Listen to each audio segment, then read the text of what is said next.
Mındayça aytқанда 70-80% өпкөштен шығып болған. Оны 4-ші стадия деп қойды. Байке, жақшылап қарап беріп қойыңыздаршы. Құдай, неге именно біз, неге бізді өйтіп қинап атасың? Мына қыздарың әлі жаш.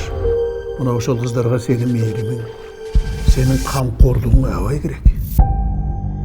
Келіншегіңден ичер сузу төгөнүп баратат. Құдайжанға 2-3 айла қалды дешті. Ертең апаңа барып тұрмын. Үйге ертерек келші деп айтпасам ба?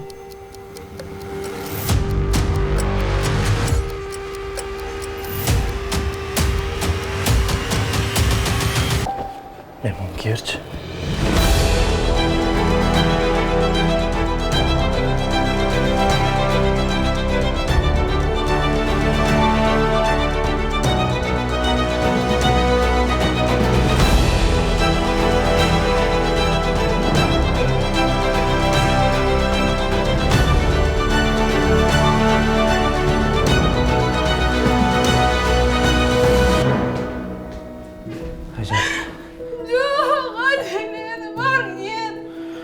Майжан, мен ұқсам. Жоқ, мен бар ем.